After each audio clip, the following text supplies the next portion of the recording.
Simulan na natin ang part 9 dito sa Lito laban sa kampo ng kadiliman. Dahil nga sa wala na roon ang bangkay ng aswang na kanyang napaslang, agad din naman itong tinawag ni Bibian upang magalmusal muna. Sambit pa nga nito sa kanya. Anong tinitingnan mo dyan, Lito, sa labas ng ating bakuran? Halika na muna at magalmusal at lalamig na ang kape mo rito. Mas minabuti naman ni Lito na hindi nasabihin kay Bibian ang tungkol sa kanyang pakikipagtunggali upang hindi na ito lubos na mag-alala pa at mabawasan ng bahagya ang pag-iisip nito, lalo na't malayo pa sa kanya ang kanyang mga anak na isa rin sa kanyang iniisip. Ayon pa kay Lito na ang kanyang laban ay pang sarili lamang upang hindi madamay ang kanyang pamilya. Sambit pa nga ni Lito sa pagtawag sa kanya ni Bibian upang mag-almusal. Sige Bibian, pupunta na ako riyan. May tinitingnan lamang ako rito. Susunod na rin ako dyan. Nang makabalik na nga itong si Lito sa loob ng kanyang tahanan, agad na nga itong nag-almusal sa pagkaing inihain ni Bibian sa masarap na piniritong itlog at sinangag na kanin. Gayon na rin ang isang tasang mainit na kape na paborito ni Lito tuwing umaga. Sambit pa nga ni Bibian habang patuloy na nag-aalmusal itong si Lito. Wala na namang kasama yun si paring Ronnie sa kanyang pangingisda at siguradong hinahanap ka na naman noon kaninang umaga. Siguradong naghihintay sa akin kanina yon sa may tabing pangpang. Baka may nakatulong naman siya sa pagbaba ng kanyang bangka. At dahil sa magaling namang huli ng isda itong si paring Ronnie, sigurado mamaya marami na naman itong daladala sa kanilang tahanan. Babawi na lamang ako sa isang araw. Medyo masama kasi yung pakiramdam ko kanina kaya hindi ko na lamang pinilit na lumaot pa. Makalipas ang 2 linggo, sa muli na nga ang pagbabalik ni Lito sa pangingisda, naisipan naman ng mag-asawa na pasyalan ng mga magulang nitong si Bibian at magdala ng malaking isda bilang pasalubong.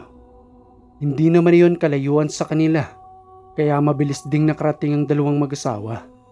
At nang ibigay na nga nila ang malaking isda, labis-labis naman ang tuwa ng mga magulang ni Bibian.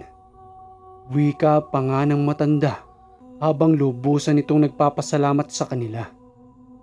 Abay, napakalaki naman ito, Lito. Masarap itong inihaw habang isinasawsaw sa toyo na may suka at kalamansi. Sabayan mo pa ng sili. Talaga nga namang katakam-takam ito. Maraming salamat sa inyong pag-aabala sa pagdala nito. Kamusta na nga pala ang aking mga apo? Kailan ba sila muling makakabalik rito?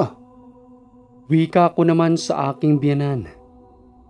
Hindi pa ho namin sigurado kung kailan makakauwi yung 2. Pero nasa maayos naman ho sila roon. Kasama rin ang kanilang lolo at lola sa Aklan. Ganoon ba?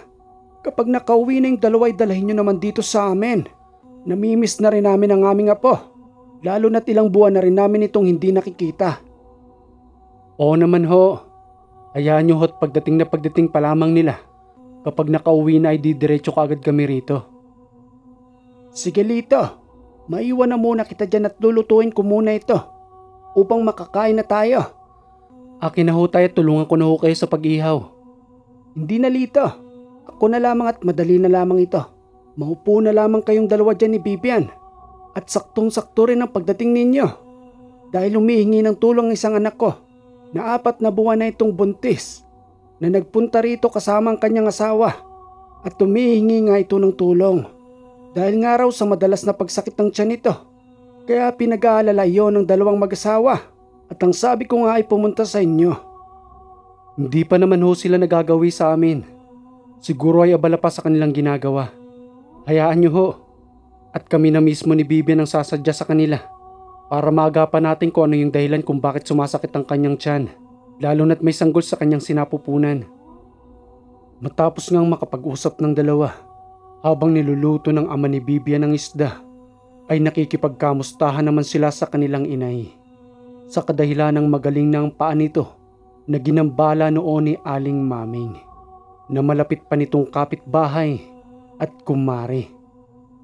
Si Aling Maming ay isang mangkukulam na sumuko sa kanya noon upang magbagong buhay. Na ayon pa nga sa kanilang inay, na maayos naman na raw sila at matagal niya na rin itong pinatawad dahil sa pagpapakumbaba nito at pagbabalik loob sa may likha. Ngunit ayon pa raw kay Aling Maming na ginagambala siya ni Aling Sinaida dahil sa pagtalikod nito sa kanilang samahan. Si Aling Sinaida ang pangahas na nagturo kay Aling Maming kung papaano ang paraan ng pangkukulam, kaya nagawa nito ang mga karumal-dumal na pamamaraan. Dahil na rin sa panglilinlang nito na ito ay magkakaroon ng malakas na kapangyarihan.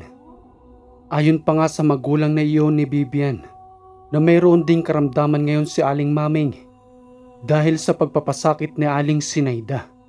Nahihiya naman daw itong lumapit upang magpagamot, kaya tinitiis na lamang ang kanyang karamdaman habang nakarata ito sa kanyang hinihigaan. Dahil sa awa nitong si Lito, nangakmang pupuntahan niya na iyon dahil sa kalapit bahay lang naman iyon ng kanilang inay, ay dagli muna silang pinakain sa kadahilan ng luto na ang isda na inihaw ng kanilang ama. Matapos nga nilang kumain, agad naman munang nagpaalam itong si Lito upang maagapan ang sitwasyon ng matanda. Sa kanyang pagdating doon, agad naman itong pinapasok ng mga anak ni Aling Maming at laking gulat ni Lito ng kanyang masipat na sobrang payat na nito na tila matindi na ang nararamdamang pagpapasakit.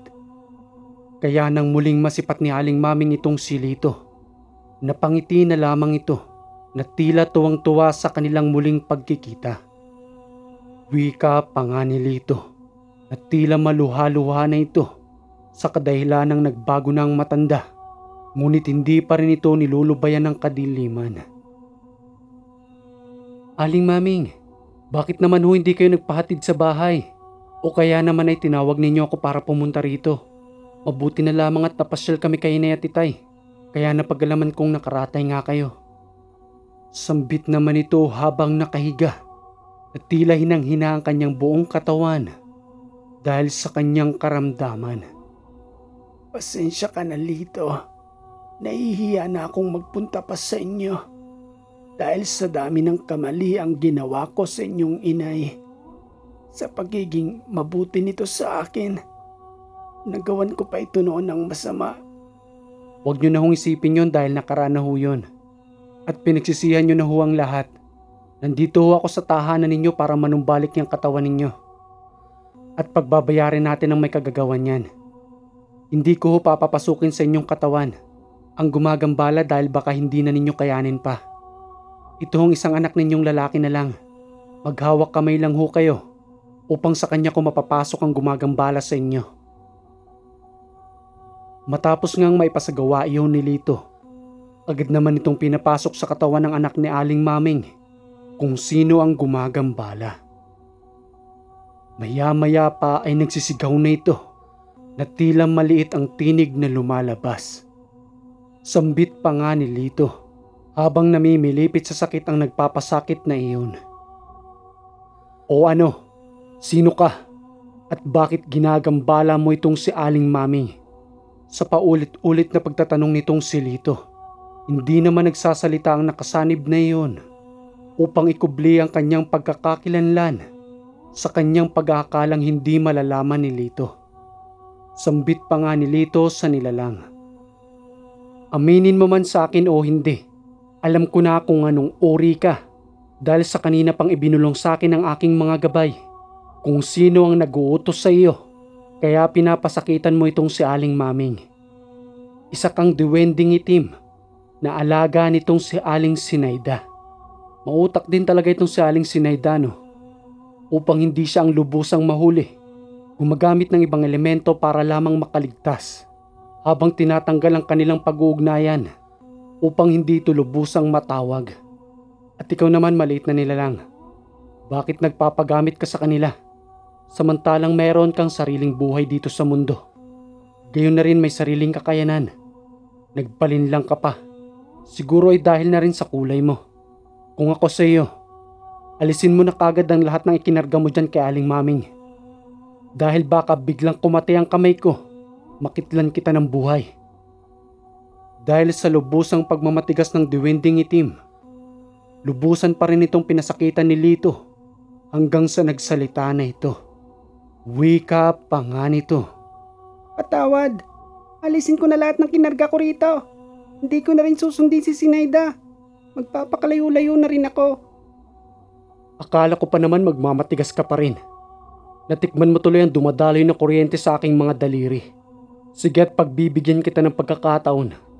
Tanggalin mo na kaagad ang mga nilagay mo dyan. Bilisan mo. Patuloy ngang tinanggal ng duwending iyon kung ano ang pinaglalagay nito sa katawan ni Aling Maming hanggang sa lubusan na nitong matapos at muli nga itong kinausap ni Lito. Sambit pa ni Lito sa duwending itim. Siguro naman ay tutupad ka sa ating usapan. Dahil kung hindi, muli kitang tatawagin dito. At sa mga oras na iyon, sinisiguro kong hindi na kita pagbibigyan pa ng isa pang pagkakataon. Nagkakaintindihan ba tayo? Hindi na po maulit. Pangako po yan. Mabuti naman kung gayon. Kapag pinalis na kita dito, ayaw na ayaw ko nang mararamdaman pa ang presensya mo at magtungo ka na sa lugar kung saan mo gusto. Huwag lamang sa tahanang ito. Malawak ang kagubatan at maraming puno roon na maaari mong tirahan upang hindi ka na magamit ng mapagsamantalang kadiliman. Kapag sinabi kong lumayas ka na, aalis ka na sa katawang ito. Sige, layas! Muli na ngang ginising ni Lito ang anak ni Aling Maming na sa pagmulat ng mga mata nito ay walang alam sa mga nangyari. Kaya agad niya itong pinainom ng tubig na kinargahan ng dasal upang manumbalik ang lakas ng katawan nito. At muling isinara ang portal sa kanyang ulo upang wala na muling makapasok pa na mga gumagalang elemento. Napaluha naman itong si Aling Maming dahil sa nakaramdam ito ng kaluwagan sa kanyang katawan na tila may panunumbalik ng kanyang lakas dahil sa paglayo ng gumagambala sa kanya. Upang lubusan na nga itong makaligtas sa kadiliman, binigyan ito ni Lito ng isang medalyon na kung saan ay magbibigay proteksyon sa kanya hanggang sa lubusan na muli itong gumaling. Dahil sa tuwa ng mga anak ni Aling Maming, napaluha na lamang ang mga ito at agad na niyakap ang kanilang ina. At hindi na rin nagtagal, nagpaalam na rin itong si Lito upang umalis. Ngunit nag-iwan naman ito ng dinasalang tubig na araw-araw na ipapainom kay Aling Maming hanggang sa lubusan ng manumbalik ang lakas nito. Sa muli na ngang pagbabalik ni Lito sa tahanan ng mga magulang ni Bibian, agad namang kinamusta ng mga ito ang kalagayan ni Aling Maming. Ngunit sambit lang naman ni Lito ay maayos na ito at lilipas lamang ang ilang buwan ay muli nang manunumbalik sa maayos ang kanyang pangangatawan. Sambit pa ngang muli ng ama ni Bibian na kung maaari ay puntahan na rin ang kanyang anak na babae dahil nga sa pananakit ng tiyan nito. Hindi naman nag-aksaya ng oras ng dalawa at agad na rin nagtungo sa tahanan ng kapatid ni Bibian dahil na rin sa pakiusap ng ama nito. At dahil nga may kalayuan iyon, kailangan mo pang tumawid ng kabilang burol bago ito lubusang marating. Ilang minuto pa ang nakalipas. Nang makarating na nga sila roon, ay agad na kumatok si Bibian sa pintuan sa tahanan ng kapatid nito na nagngangalang May. Madali naman itong nagbukas, ngunit wala roon ang kanyang asawa dahil sa nasa bukid pa ito at naghahanap buhay. Agad naman silang pinapasok nito, ngunit kakaiba kagad ang napansin nitong si Lito sa pagdadalang tao nitong si May. Hindi na rin naman nag-aksaya ng oras itong si Lito upang alamin ang dahilan ng pagsakit ng tiyan nito, kaya mabilisan niya na rin itong tinanong. May, kaya nga pala kami napunta rito. Dahil sa pinasadya na kami ng itay dito para tingnan ka. Dahil nga raw sa madalas na pagsakit ng tiyan mo, ano ba ang napapansin mo dito sa tahanan ninyo? Lalo na't nagdadalang tao ka. Wika naman ito sa mga tanong na iyon ni Lito. Sa tuwing gabi po, Kuya Lito, ay tila may malaking ibon na umaaligid sa tahanan. Lalo na pagdating ng alas 12. Kaya pareho kaming nagigising ng asawa ko. Ang ginagawa nga niya, may nakahanda na kaming itak at tinutusok niya ang bubungan. Kaya minsan ay nagsisipagliparan ng mga ito. Pilit naman itong gustong puntahan sa labas ng aking asawa. Ngunit ako lamang ang pumipigil dahil na rin sa takot kong mapag-isa dito sa loob. Bunsong kapatid na babae naman iyon ni Vivian. At ang batang nasa sinapupunan nito ay ang kanilang magiging panganay na anak. Bakas nilito sa mga mata ni May ang sobrang takot at pag-alala para sa kanyang panganay na anak. Gayunpaman, dagliang lumabas itong si Lito sa tahanan at agad itong sinipat ang bubungan at napansin niya nga roon na tila hinalungkat ito at sinisilip sila roon sa loob sa pamamagitan ng siwang ng bubungan. Agad namang bumalik itong si Lito sa loob upang tingnan kung nasa saan ang siwang na iyon at nang kanya nga itong makita, agad itong nilagyan ng sapin, sabay nilagyan ng guhit na cross at kinargahan ng usal. Sa pamamaraang iyon na ginawa ni Lito ay hindi na muling makakadapo pa ang gumagambala sa kanila. Habang nag-uusap naman ang dalawang magkapatid, sinamantala na ni Lito ang oras para makapagawa ng kalmen. At nang matapos niya nga ito, agad niya yung ibinigay kay May upang laging ilagay sa kanyang damit lalo na sa may parting tiyan at makasigurong hindi magagalaw ang bata sa kanyang sinapupunan. Pagbibigay pamilin pa ni Lito na wag ilalayo sa kanya ang kalmen at wag ring kalilimutang laging ilagay sa kanyang damit. Dahil kung magkagayon man at kanya itong makalimutan, ay mapapahamak ang kanilang magiging panganay na anak. Dahil sa aswang ang gumagambala sa kanila na nag-aanyong malaking ibon. Agad naman itong humingi si Lito ng tubig at binasbasan niyon habang paikot itong winiwisik sa loob at labas ng tahanan upang hindi makalapit ang mga nilalang. Magsisilbing holy water ang binasbasang tubig na iyon ni Lito at magiging proteksyon sa buong tahanan. Ayon pa sa kanya na humahaba ang dila ng mga ito na kumikitil sa batang nasa sinapupunan kapag lubusan na nitong nadampi ang kanyang tiyan.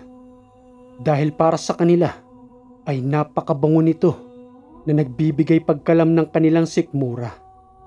Kaya paulit-ulit silang bumabalik hanggat hindi napapasa kanila ang bata. Dahil sa tila nababaliw ang mga ito sa sobrang pagkatakam sa kanilang naaamoy. Inabot na rin ng takip silim ang dalawang mag-asawa roon at sa tingin naman ni Lito ay nasa maayos na kalagayan naman ng bata. Maya-maya pa ay may kakaibang nararamdaman itong si Lito at mayroon nga silang narinig na isang lalaking tumatawag sa labas ng tahanan at pinapalabas nga itong si May. Nasa gitna naman ng kagubatan ng tahanang iyon nila May, kaya talagang daanan nito ng mga kakaibang nilalang.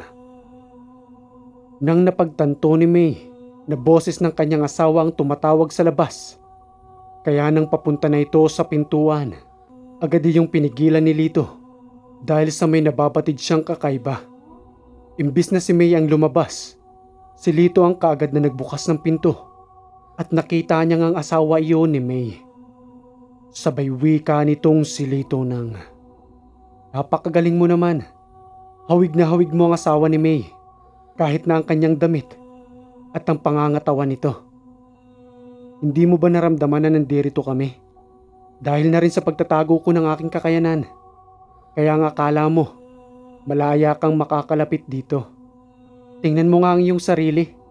Kung tunay nga na ikaw si Norman, dapat lang ay hindi ka sumisigaw dyan sa labas at mismong kumakatok ka sa pintuang ito upang makapasok. Tila nasusunog ka ba sa hinagis kong tubig sa paligid ng tahanang ito? Kaya si May ang gusto mong palabasin? Huwag ka nang magbalat kayo sa damit ni Norman. Dahil sa nakikita ko ang itim na aura mo na walang kasukdulang kasamaan. At bago ka sa aking paningin, malamang isa ka sa kamag-anak ni Aling Sinaida na nanggaling pa sa malayong lugar upang magkalat ng kadiliman dito sa amin. Binabalaan kita na kapag may nangyaring masama sa anak nitong si May, agad kitang kikitla ng buhay bilang kapalit sa buhay na kukunin mo. Umalis ka na rito at huwag ka nang babalik. Sabihin mo rin iyan sa ibang pang mga kasama upang magbigay babala sa kanila na wag silang magkakamali rito. Maya-maya nga ay nagtaka naman itong si May dahil sa ibang kasuotan ni Norman bago ito umalis sa kanilang tahanan kanina. At ang lalaking nakaharap sa kanila sa mga oras na yun, ang kasuotang ginagamit nito ay ang damit ni Norman na ilang araw nang nawawala. Kaya muling sambit nitong si Lito na napagtantunan ni May na hindi nga iyon ang kanyang asawa at nagwika nga itong si Lito ng, "Tama ka May sa iyong sinabi dahil sa ang damit na kasuotan nito ngayon ay kinuha niya lamang sa inyong sampayan. May kakayanan silang magbagongan nyo at gayahin ng isa sa iyong pamilya sa pamamagitan nga ng pagkuha nito sa gamit ng isang tao na gusto niyang gayahin. Kaya mag-iingat kayong muli sa pagsasampay ng inyong mga gamit, lalo na ang inyong mga kasuotan na yan ang madalas nilang kinukuha upang mabilis na makapanggaya." Kumpronta pa ni Lito sa nagpapanggap na iyon habang hindi pa ito lubusang umaalis na tila nagdadalawang isip pa rin sa kanyang gustong gawin habang takam na takam sa amoy ng sanggol na nasa sinapupunan ni May.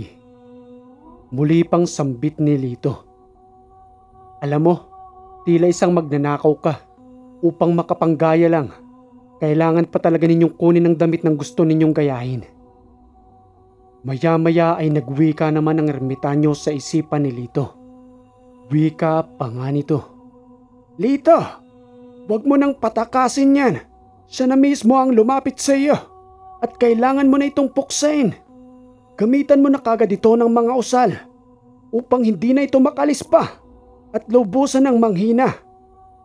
Dahil nga sa mga pag-uutos na iyon ng matandang ermitanyo, agad na nagusal itong si Lito at mabilis ang iniihip doon sa aswang. Matapos nga iyon, tila nalantang gulay naman ito na bumagsak sa lupa at nagwika itong si Lito na pumasok na itong si May at si Vivian sa loob ng tahanan upang hindi na makita ang kanyang gagawin pa sa pagpaslang sa aswang na iyon. Walang ano-ano'y sa paglapit nitong si Lito, agad itong ginilitan sa leeg gamit ang pulang tansong punyal na lagi nitong daladala sa kanyang tagiliran. Hindi naman ito nagpaalam sa dalawa at agad nitong hinila ang bangkay sa di kalayuan sa tahanan nila May. Iniwanan iyon ni Lito sa isang masukal na damuhan dahil sa kukunin din naman ito ng kanyang lahi upang sila mismo ang maglibing nito. Sa kadahilanang kinukuha rin nila ang bertud na nasa katawan ng aswang na iyon upang muling ipalunok sa kanilang kamag-anak o sa taong gusto nilang biktimahin na maaari nilang maging kauri. Maya-maya sa muling pagbabalik ni Lito sa tahanan, nasipat niyang nanduro na si Norman sa may pintuan habang ito'y kumakatok roon, ngunit hindi pinagbubuksan ng dalawa. Dahil na rin sa takot, sa pag-iisip na yun pa rin ang nagpapanggap na asawa nitong si May. Kaya nang makarating itong si Lito roon, si Lito na mismo ang humingi ng pasensya kay Norman dahil sa pangyayari. Maya-maya pa ay nagbukas na rin naman ang pinto ang dalawa at doon na nga pinaliwanag nitong si Lito ang lahat ng nangyari habang wala itong si Norman. Kaya laking pasasalamat ng dalawang mag-asawa dahil sa araw din na iyon na pagpunta ni Vivian at ni Lito. Wika pa ni Lito habang may pagtataka dahil sa ibang mukha na naman iyong kanyang nakatunggali na tila nagimbita pa itong si Aling Sinaida ng kanyang mga kamag-anak. Wika pa nga nito, "Kahit ilan pa ang imbitahan ninyo, hanggat hindi natatapos ang aking misyon, ay uubusin ko kayo." Okay mga kahiwaga, hanggang dito muna itong ating part 9. At kung may komento ka sa kwentong ito, maaari kang mag-comment dyan sa baba. Mabilisang shoutout muna tayo mga kahiwaga. Marlon Cuadra, Rolando Holiano, Arman Suriga, Juan Padua, at ang huli, Nening Luminoke. Shoutout sa inyo. At kung hindi ka pa nakaka-subscribe, click mo na yung subscribe button dyan. Pati na rin yung like button para i-recommend ni Whitey. Muli maraming salamat sa inyong pakikinig dito sa Ang Hiwaga!